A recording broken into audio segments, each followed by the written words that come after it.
अलावा कौन साथ में है।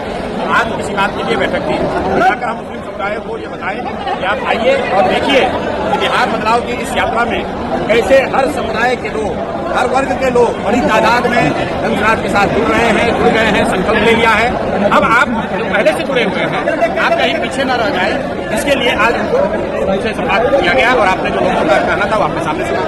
एम बाई समीकरण को आप लोग नुकसान करने की कोशिश एक ही समीकरण मानते हैं, वो समीकरण है विचारधारा आधारित समीकरण, कि जो लोग भी भाजपा से विचारधारा के आधार पर लड़ रहे हैं उनका समीकरण होना चाहिए।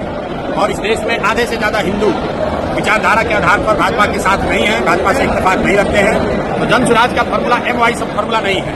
जनसुराज का फॉर्मूला ये है कि जो भी हिंदू जो आधे से ज्यादा है, जो विचारधारा के आधार पर गांधी, बाबा साहब अम्बेडकर, लोहिया, जयप्रकाश विचारधारा के मानने वाले हिंदू जो भाजपा से लड़ रहे हैं, वो मुसलमानों के साथ मिलकर सामाजिक राजनीतिक गठजोड़ बनाए।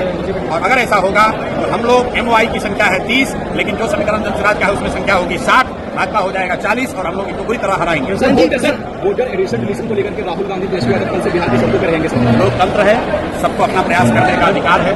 हम 3 बरस से पैदल चल रहे हैं, वैसे उनको भी अधिकार है, वो भी अपना जाकर प्रयास कर सकते हैं। इसमें दिक्कत क्या है? विधानसभा चुनाव में मुस्लिम समाज और दूसरी समाज को कितनी हिस्सेदारी मिलेगी जनसुराज की तरफ से? मुस्लिम समाज के लिए अलग से कुछ कहने की बात ही नहीं है। जनसुराज के संविधान में लिखा हुआ है कि जिसकी जितनी संख्या है उसको उतनी भागीदारी मिलेगी।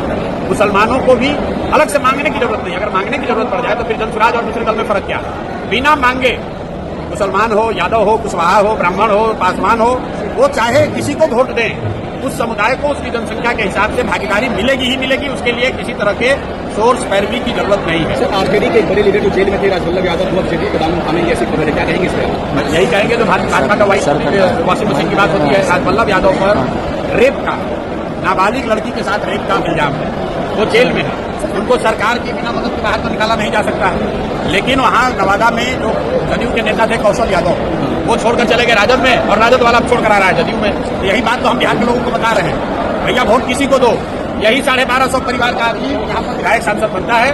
और इस बार बिहार के युवा ने, बिहार के लोगों ने तय कर लिया है कि इन 1200 लोगों से हम निपटारा करेंगे। वो किसी सिंबल, किसी दल से आए। इस बार जनता बदलाव चाहती है, अपने बच्चों के लिए शिक्षा और रोजगार चाहती है। मैंने यहाँ मुसलमानों को क्या कहा कि आप अपनी हक की बात मत करो। गांधीवाद ये है कि जब मुसलमानों की सुरक्षा की चिंता हिंदू करे और हिंदुओं की भलाई की चिंता मुसलमान करे, ये गांधी सिखाते हैं। मुसलमानों को अगर अपनी सुरक्षा के लिए बात करनी पड़े तो फिर राजद और जनसुराज में फर्क क्या है? आपको अपना हक मांगने के लिए यहाँ आवाज नहीं उठानी है। आपको कोई समाज में हक किसी का न मारा जाए इसके लिए आवाज उठानी है। ठीक है।